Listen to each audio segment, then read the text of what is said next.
Sabe quando a gente olha para certas pessoas e pensa como é que elas sempre parecem estar no controle de tudo, mesmo sem serem as mais inteligentes ou as mais qualificadas da sala?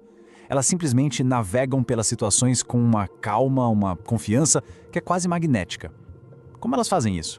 Bom, a resposta está num jogo que a maioria de nós nem sabe que está jogando. Para entender isso a fundo, a gente vai usar como base o livro As 48 Leis do Poder, do Robert Greene. E olha, isso aqui não é um manual de boas maneiras, tá?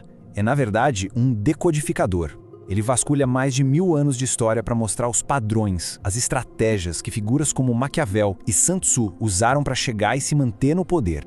Porque no fundo, poder não é só ter um cargo alto ou muito dinheiro. É um jogo social invisível, é uma dança de influência que está acontecendo o tempo todo, quer a gente perceba, quer não. E a real é que todos nós somos jogadores. Mas então, o que é poder nesse contexto? Pode esquecer a força bruta. O negócio aqui é a sutileza. O livro define isso como um jogo de dualidade. É sobre ser agradável, mas ao mesmo tempo astuto. Parecer democrático, mas não ser ingênuo. É essa dança delicada entre o que a gente mostra e o que a gente de fato esconde. E aqui está um ponto-chave. Pode parecer que a nossa sociedade hoje é mais civilizada, mais justa, mas as dinâmicas humanas lá no fundo não mudaram nada. Como o próprio livro diz, o jogo é o mesmo. A gente precisa parecer justo e decente. Essa é a máscara. Mas as estratégias por baixo dela, essas continuam as mesmas de séculos atrás. E em vez da gente passar por todas as 48 leis uma por uma, vamos direto ao ponto. Vamos destilar a essência delas em alguns pilares, na fundação sobre a qual todo o controle é construído. O primeiro pilar, e talvez o mais crucial de todos, é o autocontrole. Por quê? Pensa comigo. Uma reação emocional, seja raiva, frustração ou até alegria demais, expõe nossas fraquezas, torna a gente previsível. E o que é previsível é fácil de manipular. Quem entrega as emoções de bandeja está entregando o controle da situação. Dominar os próprios impulsos é o primeiríssimo passo. E isso já puxa o gancho para o segundo pilar, a percepção. Se o poder é um jogo social, é fundamental se tornar um bom leitor de pessoas. Não se trata de julgar, mas de entender o que de fato move os outros. As motivações secretas, as inseguranças, os desejos.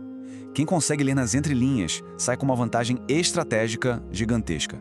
Ok, com autocontrole e percepção na mão, aí vem duas habilidades estratégicas. A primeira é a dissimulação, ou seja, a arte de não deixar claro quais são as suas verdadeiras intenções. Isso mantém os outros na dúvida, sem saber como se defender.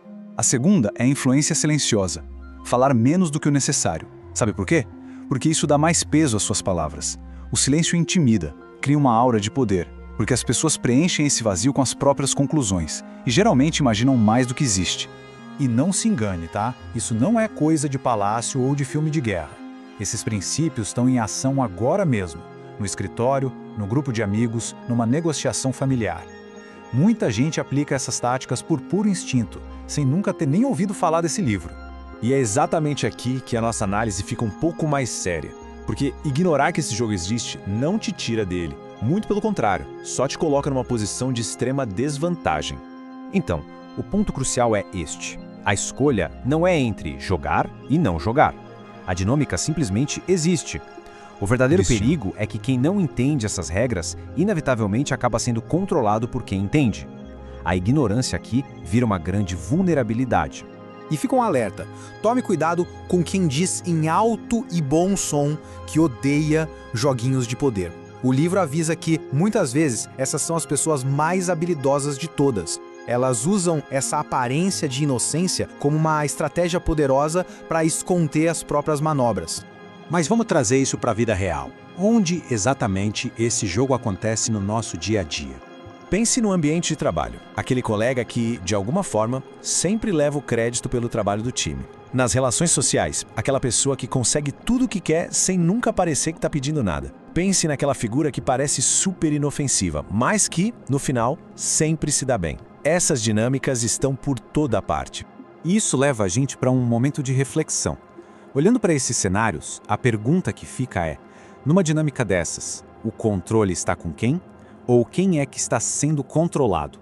Mas calma, a ideia aqui não é criar um exército de gente manipuladora. O objetivo é outro, bem diferente. É sobre virar uma chave, da perspectiva do ataque para a perspectiva da defesa. E essa é talvez a conclusão mais importante de todas. Estudar essas leis não é para transformar alguém num mestre da manipulação. O objetivo é dar um escudo. É sobre ter consciência para identificar as táticas quando elas são usadas contra nós e assim a gente não se tornar uma vítima delas. É pura autodefesa estratégica. E o mais interessante é que isso cria um paradoxo. Longe de ser algo que corrompe, entender o poder pode, na verdade, melhorar os nossos relacionamentos. Quando a gente domina as próprias emoções e passa a entender melhor os outros, a gente consegue navegar pelas interações humanas de um jeito muito mais hábil, criando menos conflitos. Olha, o universo dessas leis é vasto e cheio de estratégias fascinantes. Tem a Lei 3, oculte suas intenções, ou a Lei 9, vença por suas atitudes, não discuta, por exemplo. Então a pergunta que eu deixo é, qual dessas leis despertou mais a sua curiosidade? Deixe aqui nos comentários qual delas a gente deveria destrinchar numa próxima análise.